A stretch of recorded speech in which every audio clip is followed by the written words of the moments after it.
പറയണ്ട.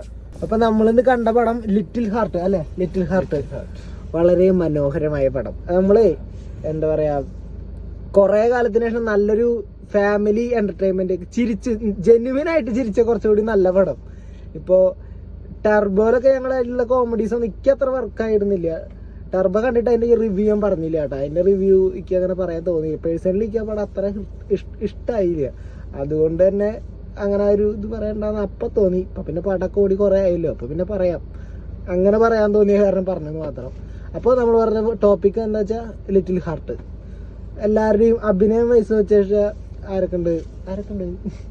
കുറെ ആൾക്കാരുണ്ട്. ഷൈൻ നിഗം, ബാബുരാജ്. പുള്ളി ഒരു രക്ഷയില്ല കേട്ടോ. പുള്ളി ഒടുക്കത്തെ നേച്ചറില് അത്രയും നേച്ചറിലായിട്ടുള്ള ഒരു സെറ്റപ്പ് പുള്ളി ബാബുരാജ്.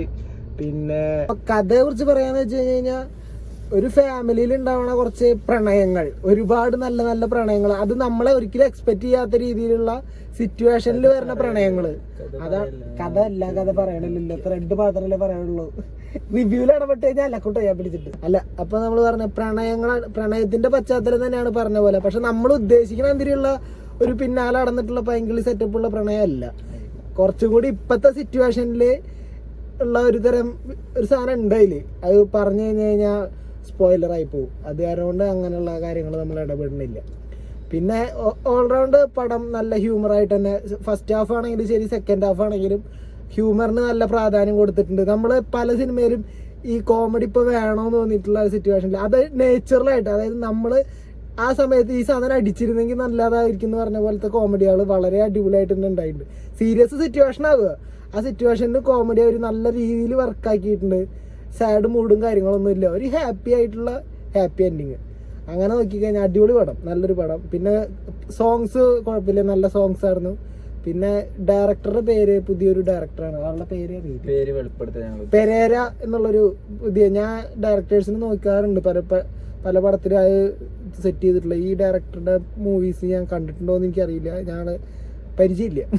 പടം കണ്ടിട്ട് പുള്ളീനെ പരിചയമില്ല, ഇനി കണ്ട് പരിചയപ്പെടണം. ഇത് വെച്ച് നോക്കുക, പുള്ളിയുടെ മേക്കിംഗ് സ്റ്റൈല് നന്നായിട്ടുണ്ട്, നല്ല നല്ല ഷോട്ടുകളുണ്ട്, എല്ലാം അടിപൊളിയാണ്. ഒരു നല്ലൊരു ഫാമിലി എന്റർടൈൻമെന്റ് പടം അങ്ങനെ പറയാം. അത്രയും നല്ല, നമ്മളാരും ഈ പടത്തിന് അത്രയും പ്രൊമോഷൻസ് ആളുകൾക്ക് അത്ര എത്തിയിട്ടുണ്ടോന്ന് അറിയില്ല. പക്ഷെ നമ്മളിപ്പോൾ ഇതുവരെ കണ്ടതിൽ കുറച്ചുകൂടി നല്ലൊരു എന്റർടൈൻമെന്റ് പാക്കേജ് ആക്കിയിട്ട് കൊടുത്തിട്ടുള്ള ഒരു അടിപൊളി പടം. സെയിം അടിപൊളി സെറ്റ്. ഇനി ചേട്ടൻ്റെ അഭിപ്രായം? അതിലൊരു എക്സ്പെക്ട് ചെയ്യാത്ത ഒരാൾ വരുന്നുണ്ട് കേട്ടോ ക്ലൈമാക്സിലൊക്കെ. പുള്ളി വന്നൊരല്ലക്ക അമ്മാതി സാധനം അടിച്ചിട്ട് പോയിട്ട് നല്ല അടിപൊളി സെറ്റപ്പാ പുള്ളി, സൂപ്പർ. ഓക്കെ എല്ലാവർക്കും ശരി.